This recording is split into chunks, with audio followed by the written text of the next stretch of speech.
Donc il vous faut un plomb, il vous faudra un émerion. Donc l'émerion c'est quoi? C'est un émerion agrafe, donc vous avez ce qu'on appelle l'émerion, c'est la partie qui tourne.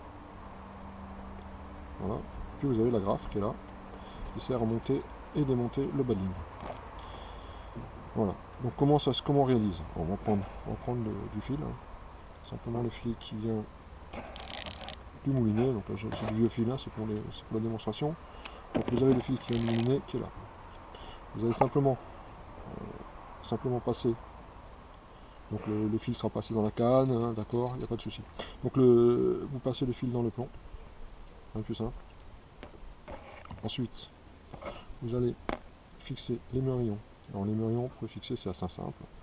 Vous passez simplement... Ah mince, on va y arriver. Passez simplement le fil dans la boucle, d'accord. Et ensuite, vous tournez. Tournez autour. Vous faites ça 6-8 fois, là je ne fais pas beaucoup, hein. C'est pour la démonstration. Vous repassez dans la boucle et vous serrez. Donc quand on serre, je vous conseille de humidifier légèrement pour ne pas chauffer le fil. Donc vous serrez délicatement et c'est fini. Ensuite vous coupez l'excédent. Voilà. Donc déjà votre montage coulissant est prêt. Donc vous avez votre flotteur, pardon, vous avez votre plomb et vous avez l'émerion. Et vous voyez si le poisson tire, si on donne un peu de mou dans la ligne, le fil peut se déplacer. C'est ce qu'on appelle le montage coulissant. Voilà. C'est un montage pour la dorade qui est très efficace.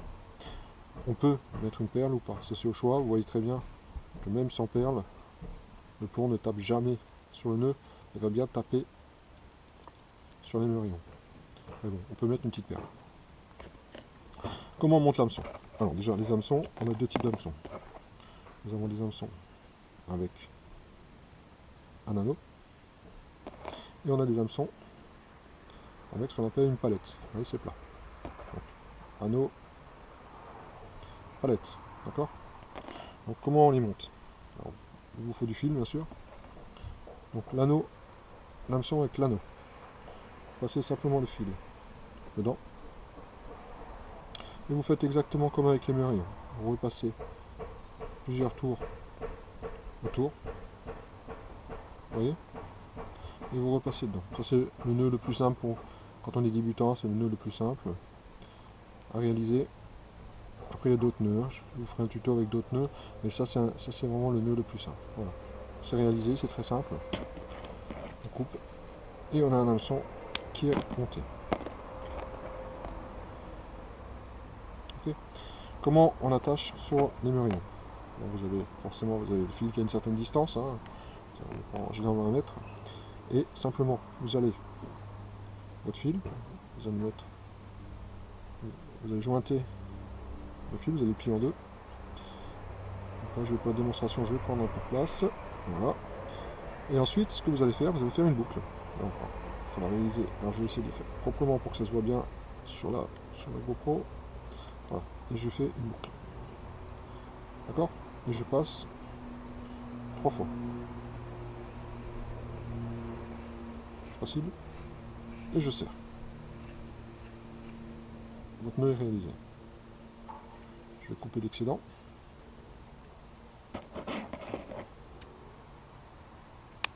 Voilà. Je coupe l'excédent et ensuite je peux attacher via mon agrafe de mon émerion. Et votre hameçon est monté. Voilà. C'est simple. Si je veux monter un hameçon à palette, je vous conseille de tendre légèrement la ligne, ça sera plus facile. Ensuite, prenez votre hameçon à palette. Il va falloir que vous pliez la ligne une sur l'autre. Vous mettez votre hameçon à palette de la sorte. Avec le doigt, vous prenez l'ensemble. La tige de l'hameçon, la hampe, c'est la tige, et les deux morceaux de fil, d'accord? Et vous allez tourner. Voilà, je le fais pour la vidéo, c'est pas facile, parce que je suis pas dans les bonnes conditions, surtout que le fil n'est pas dans le bon sens. Si je le mets dans le bon sens, ça sera plus facile. Voilà. Et je tourne autour. D'accord? J'espère que ça se verra. J'espère que ça se voit bien sur la vidéo. Voilà, je tourne le tour, plusieurs tours. Je vais en faire une dizaine. Voilà. Voilà. Ensuite, vous voyez bien, vous prenez le fil et vous le passez dans la boucle, d'accord? Au sens, c'est pas important. Et on va tirer. Une fois qu'on a tiré, vous allez serrer légèrement et vous allez simplement ramener le tout vers la palette. La palette va bloquer le nœud. Vous serrez le nœud avant la palette, c'est important de ne pas le serrer sur la palette. Hein. Voilà, vous serrez bien avant. Il ne faut pas que le nœud se coupe sur la palette. Voilà. On va prendre une paire de ciseaux, c'est moins dangereux. Et vous tirez. Voilà. Et votre hameçon à palette est monté. D'accord? On va couper l'excédent. Et c'est terminé. Voilà. Votre hameçon est monté. Et votre monture à dorade est prête au pêcher. Il vous faudra un flotteur. Un grammage. Vous déciderez de ce grammage en fonction de l'endroit où vous voulez pêcher. Si vous voulez pêcher au vif, il faudra peut-être un flotteur de 25, 30, 40 grammes en fonction de la taille du vif. Si vous voulez pêcher la truite, il faudra peut-être un flotteur plus petit. Enfin, vous déciderez en fonction de ça. Donc vous aurez un flotteur d'une certaine taille. On prendra un poids adapté au flotteur. Là, j'ai un flotteur de 25 grammes. J'ai un plomb de 20 grammes. Il est plus petit que ce qui est préconisé sur le flotteur. Pour une raison très simple. C'est que je vais pêcher au vif avec. Et forcément, le vif va tirer sur le flotteur et je veux pas que le flotteur coule trop facilement. Donc je mets un plomb légèrement plus léger. Ensuite, vous aurez un émerion pour attacher l'hameçon qui est là. Donc un hameçon. Donc ça vous le montez déjà vous-même comme dans le tuto précédent. Je vais montrer comment faire. Donc vous avez votre hameçon, vous avez votre badine, certaine longueur, avec la boucle déjà faite. D'accord? Bon, comment on fait? Comment on procède? Voilà, on va prendre le fil qui arrive du moulinet qui passe par la canne. Au préalable, une des premières choses à faire, ça va être de mettre ce qu'on appelle un stop float. Donc ce stop float, il sert à bloquer le flotteur. Il faut que le plomb descende forcément, puisque le flotteur est coulissant, le plomb descende sur le fond. Donc vous passez le fil dans la boucle. Celle-là est cassée, on prend une qui n'est pas cassée, c'est mieux. Voilà. Vous passez le fil dans la boucle. C'est souvent ferraille, d'accord? Ensuite,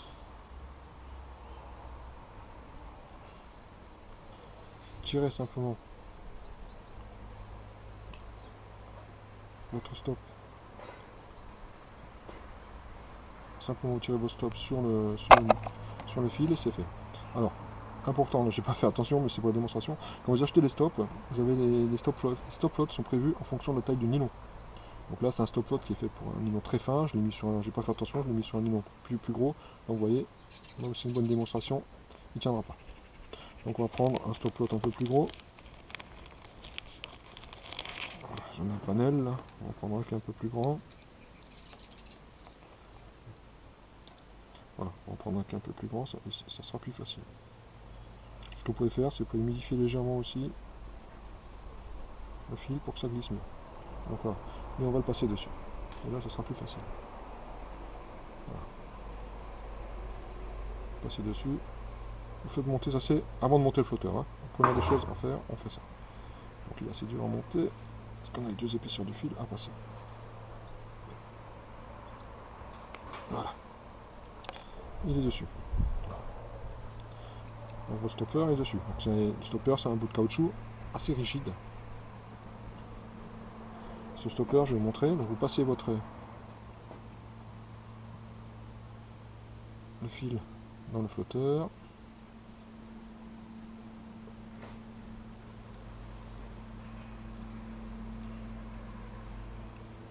Voilà, passez dedans. Et voilà, le fil est passé dedans. Vous voyez que le fil peut coulisser. Par contre, le stopper le bloque. Il ne peut pas tomber. Donc ce stopper va vous simplement vous servir. Vous allez le positionner. Vous allez simplement le positionner à une certaine distance et en aucun cas, votre plomb ne pourra votre hameçon et votre plomb ne pourra être à une profondeur supérieure à ce que vous avez décidé en fonction de la hauteur du stop float à laquelle vous l'avez mis. Ensuite, vous allez mettre votre plomb. Voilà.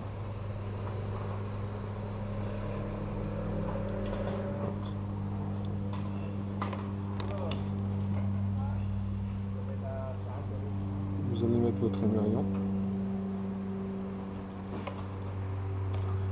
Comme je vais montrer dans l'autre tuto, toujours le nœud d'émerillon classique. C'est plusieurs fois.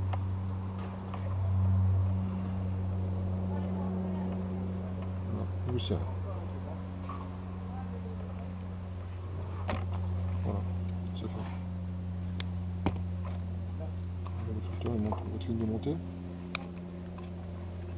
Plus qu'à mettre votre hameçon.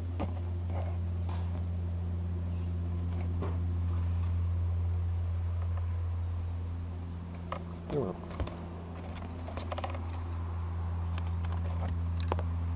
Votre ligne de montée.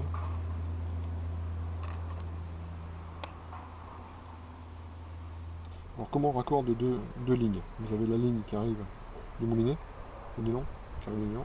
Et là vous avez un bout de nylon, vous le raccordez. Ça peut se faire sur de la tresse nylon, nylon, nylon ou tresse. D'accord? Donc on va mettre les deux morceaux de nylon tête bêche. D'accord? Ensuite, vous allez simplement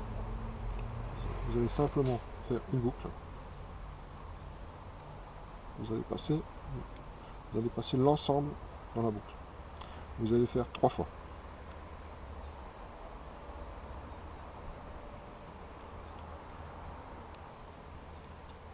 Il ne restera plus qu'à serrer. Voilà.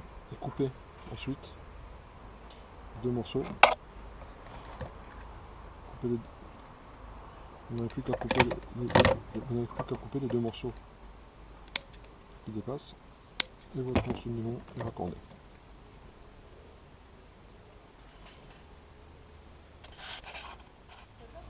Alors comment choisir son poisson nageur? C'est assez simple. On a 3 types de poissons nageurs. On a la matière qui constitue le poisson nageur, soit elle est coulante, soit elle flotte. On va pas en parler.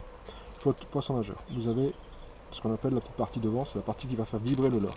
Cette partie-là, ça s'appelle la bavette. Cette bavette, en fonction de la façon dont elle est inclinée, va faire plus ou moins descendre le leurre dans la couche d'eau. Donc là, vous avez un leurre très plongeant, une bavette qui est pratiquement dans l'alignement.